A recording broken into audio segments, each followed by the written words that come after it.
Many nations are not born naturally. Some are a creation of foreign powers drawing arbitrary lines in the sand that do not reflect the actual ethnic or religious borders of cultures.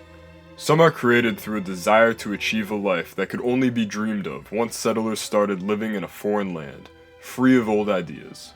Yet, there are many areas of the world that seem to naturally coalesce into a single unique culture. For example, Italy juts out from the rest of Europe and has mountains on the border it shares with the mainland, and Japan is made up of 3 large islands, thus giving rise to a unique culture, unlike anything on mainland Asia. Yet ultimately, these countries have a fairly recently unified culture.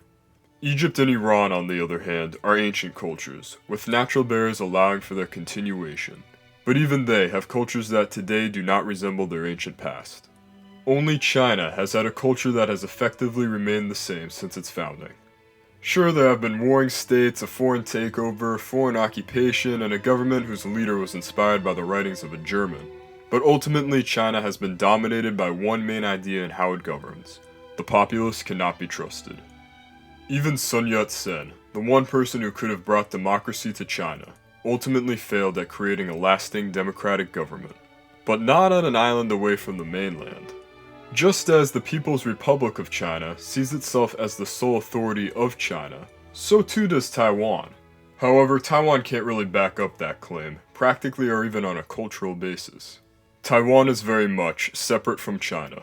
The main reason the country was able to shed its autocracy and become a democracy is because an American-educated man happened to be vice president to a regime that was finally starting to give in to pushback against martial law. When the last of the martial law presidents died, this vice president assumed power and transformed Taiwan into the democracy it is today during the end of the 80s. The mainland of China, however, never had this positive influence from a foreign country. Instead, it took cues from the Soviets on how to brutally suppress its population. But what is the government of China like today? Is it different from how it used to be? Officially, China is a communist country, and it still does maintain this, but only to a certain degree. Sure, all of the land in China belongs to the government, and so do most companies, yet these companies are assessed on how well they do financially, and many compete heavily with foreign companies. China also officially holds that the Communist Party ultimately has the most authority in China. However, most of the head positions of the party are controlled by one man, and that man also abolished term limits for himself. Today, the Communist Party acts in much the same way the bureaucracy of China did for generations. You want to get in a position of power? Gotta be born into it. You want your business to succeed? Gotta be part of the party. How do you make a dictatorship truly succeed? Historically, dictatorships have fallen because of the people or some specific class of people rising up against the current government, or outside powers taking the dictatorship down by force. But let me ask you this. If your life was getting better, if you had a stable, good-paying job, if your country was gaining relevance on the world stage, if your country was the leader in many different fields, if all of this was being provided to you by a dictatorship, would you rebel against it? An easy response to this is that people do not bite the hand that feeds them. However, this is not always the case if we look back at history. John Brown was a white American who was willing to stage an armed insurrection to abolish a system that ultimately could benefit him by providing cheap cotton products. George Washington could have used his popularity to make himself a king, or at least far more powerful than he made the office of the president. History has proven that sometimes people fight for what they know to be right. However, the question is that even possible in China's case?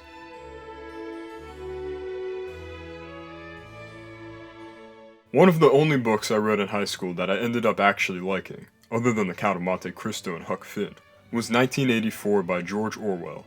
I liked it mainly for its accurate depiction of what a dystopia really was. Spoilers ahead. In many dystopian films, we see that all it takes is one person to convince a bunch of other people to lead a rebellion, and ultimately this gives everybody else in the society a reason to fight back against the oppressive government, and they come on top in the end.